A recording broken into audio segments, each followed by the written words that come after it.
That'll show you where to go if you want to just see the testing of the weapon. But I'm going to go over some of the specs to give you kind of a history on this thing, and also some details about how it works and why it's probably one of the best handguns ever made in my book. So first and foremost, gun is safe, magazine is clear, chamber is clear. Okay, gun is safe. Always be safe before you start testing your weapons or checking them out. Always treat it like it's loaded, people. Let's get into the details. Alright, so this video is going to be on the H&K Usp 45 full size. This gun is amazing. There's nothing else I can really say about it. Well, actually, there's tons of things I can say about it. But this is my all-time favorite handgun. It's got the aftermarket Fire Dragon stainless steel barrel, which makes it very nice. There's a lot of gunpowder residue. I've been shooting the heck out of it. But it's also got the night sights. The True Dot night sights are great. They at nighttime when you're in your house, I tried it out already, kind of just doing a little walkthrough, and it gives you good target acquisition without actually ruining your night vision, which is great. This gun was developed in Germany. It was actually developed in May 1995, and it's been battle tested truly since then. So testing on this weapon, mil-specs environmental tests were done to this. Mil-spec environmental tests, they run weapons through all sorts of crazy hostile environment testing and see what the reliability of the weapon is. And with this, they actually ran it through cold weather and high temperature conditions. They put it, I believe, 60 Celsius or 40 Celsius below, and they also, I believe, put it 60 Celsius above. They went from cold to hot with this weapon, froze it and pretty much heated it up and shot it right after each aspect, and there never was a jam or any fouling.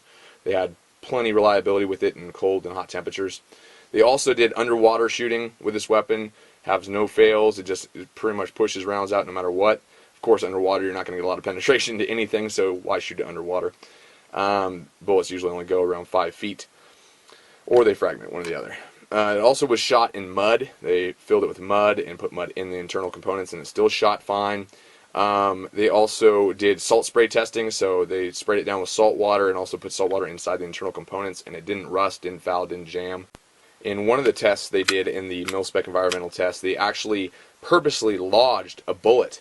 They purposely lodged a bullet in this weapon into the barrel. They lodged it to where it was sideways and couldn't get out pretty much with your fingers, and they actually just locked the slide down and forced a round through it, and it actually pushed the projectile, the jammed projectile, out of the barrel with very minimal barrel warping. And they just had a slight denting in the barrel from that, but they still pushed through a bunch of, I think they did like 400 or 500 rounds through it after that as well, and there was very minimal accuracy difference. The weapon still fired, still shot pretty accurate. I believe a 4-inch group at, I think, 15 yards. I'm not sure exactly on that, but still, that's amazing to force a jam out of the barrel with another round. I mean, when you're in the heat of it, that's going to be nice. Mil-spec environmental testing is amazing. They run these weapons through rigorous courses, and this thing passed with flying colors. Another reason why I love this weapon, and that's why I had to get it. One of the most significant features of the Usp 45 is the actual mechanical recoil reduction system. It has to do with the actual internal spring and the way it actually absorbs the recoil from rounds.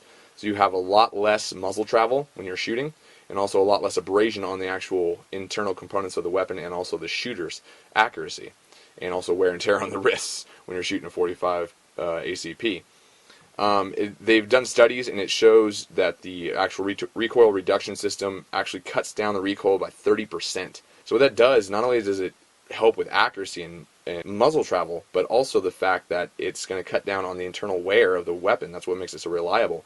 There's not so much abrasion towards the internal components. The internal metal parts, the actual spring inside and all the internal metal components of the weapon are coated in a down Corning anti-corrosion chemical. I believe I'm pronouncing that all right. I know some of you guys are like, he's not pronouncing that right.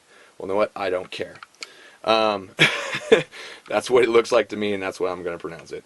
The down Corning anti-corrosion chemical apparently helps to reduce friction and also wear on the internal components of the weapon.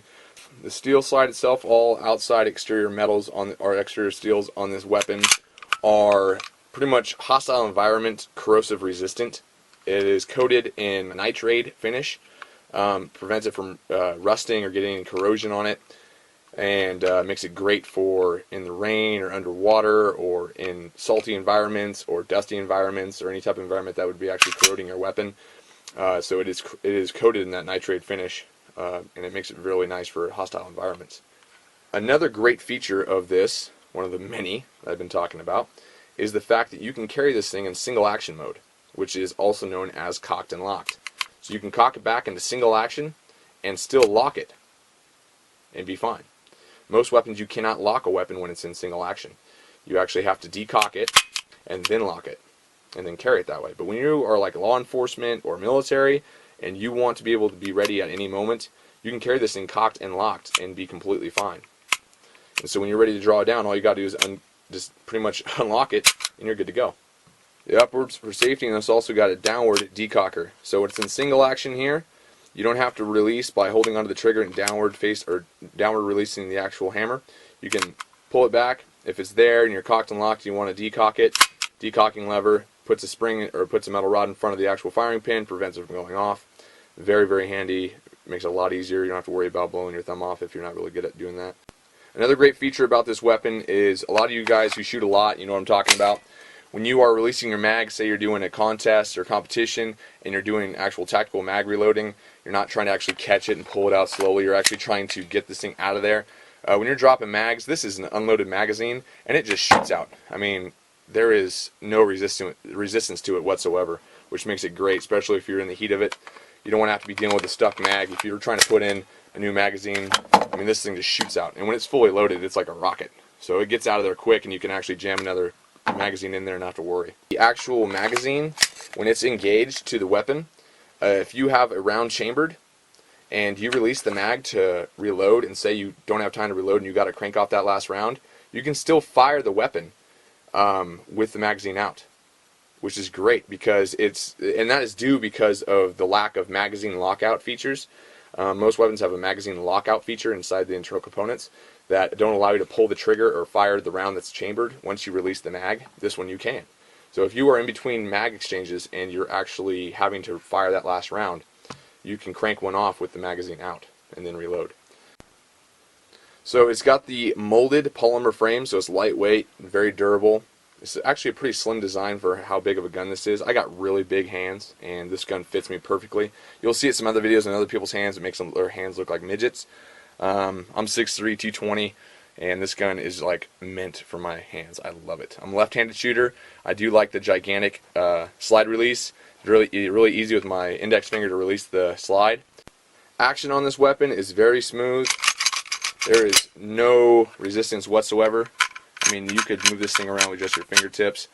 It's a piece of cake. I mean, other slides you'll find have a little bit of resistance to it, and it's kind of a pain in the neck. This one you can move around with just your thumb. Really easy to cock. And not only does that easy, but it's also sounds amazing. It's got the front rail system on it. Makes it really nice for putting on either lights or lasers, what you want to do. It's got a large finger well. Okay, so if you have gloves on and say it's cold out and you're shooting, you can actually get I got big fingers and there's plenty of room in here, so you can actually go from finger off trigger to finger in trigger with gloves on and you're not going to have any problems whatsoever. So it's really nice in that aspect. So those are the features that are offhand of the great aspects of the USP 45